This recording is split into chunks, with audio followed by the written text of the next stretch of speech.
Salut, je m'appelle Ciara, j'ai 26 ans. Je suis assistante événementielle dans un hôtel 5 étoiles. En ce moment, toute ma vie tourne autour d'une seule chose, réussir à organiser l'anniversaire d'une grande célébrité que l'hôtel organise. Mais bien sûr, il fallait que je tombe sur lui, Glenn, le responsable technique de l'hôtel. Mon pire cauchemar. On travaille ensemble, mais chaque fois qu'on se croise, c'est la guerre. Il écoute rien. Il croit tout savoir, et son air suffisant. J'en ai des frissons rien qu'à y penser. Moi, je veux que tout soit parfait. Lui fait tout à sa manière. Résultat, on se déteste. Enfin, moi, je le déteste. Si je me bats autant pour que cette réception soit parfaite, c'est parce que c'est la première fois qu'on me confie quelque chose d'aussi grand. Le patron m'a proposé de superviser l'événement parce que le chef principal est en voyage. Et il m'a dit que si je réussissais, la promotion serait pour moi. Chef de projet événementiel. Et croyez-moi, j'en ai besoin. Pas pour frimer avec un beau titre, non, mais parce que je n'ai pas le choix. Je vis seule avec mon petit frère et ma petite sœur. Notre mère est morte il y a quelques années et papa nous a abandonnés. Depuis, c'est moi qui m'occupe d'eux. On vit dans une maison, enfin, si on peut appeler ça une maison. Les murs sont fissurés, le toit fuit et quand il pleut, c'est comme si on avait un petit fleuve dans le salon.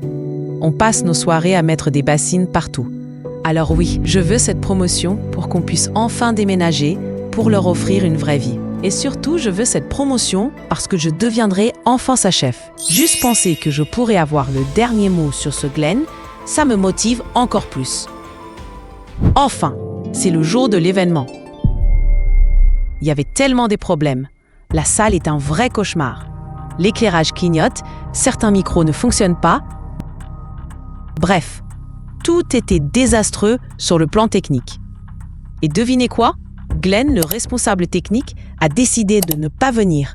Malade, prétend-il. Bien sûr, je ne le crois pas une seule seconde. Je connais son petit jeu. Il l'a fait exprès pour me gâcher la soirée. Parce qu'il savait que c'est moi qui devrais superviser. Alors je décide d'aller voir par moi-même chez lui pour vérifier s'il est vraiment malade ou s'il cherche juste à me rendre folle. Arrivé devant son appartement, je sonne. 1, 2, 3 fois, rien. Pas de bruit, pas de réponse. Je rappelle son numéro, espérant qu'il décroche, mais toujours rien. J'ai compris qu'il m'a vu par la fenêtre et il a juste décidé de ne pas m'ouvrir, de ne pas répondre, rien que pour m'énerver, pour se jouer de moi. Alors je reste un moment à côté, me demandant ce que j'allais faire. Soudain, la sonnette retentit.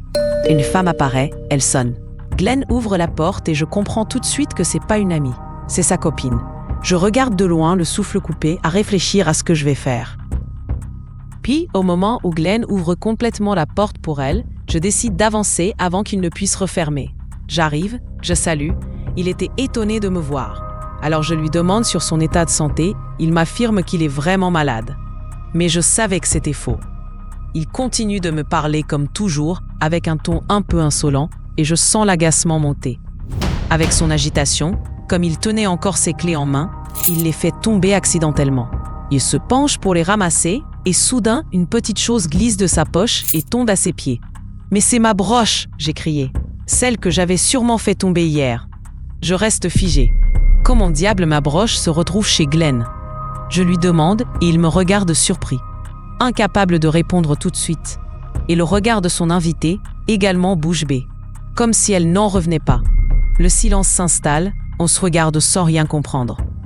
Il relève sa tête, surpris, presque pris au piège. Sa copine regarde l'objet à son tour et moi j'attends une explication. Mais il se met à bafouiller, à chercher les mots comme un élève pris en faute. Rien de clair ne sort de sa bouche. Et plus il tâtonne, plus sa copine s'énerve. « Tu te moques de moi ?» dit-elle furieuse. Sans me jeter un regard, elle tourne les talons et s'en va. Il tente de la retenir, mais en vain. Elle est partie. Et d'un coup, ses yeux se tournent vers moi. Noir de colère. « C'était ta faute », crache-t-il. « Si t'avais pas débarqué chez moi, elle serait encore là. » Moi, je reste figé. Parce que malgré sa rage, une question me brûle encore les lèvres. Comment ? Comment cette broche a pu se retrouver dans sa poche ? Et pourquoi, quand il l'a ramassée hier, il ne me l'a pas simplement rendue ?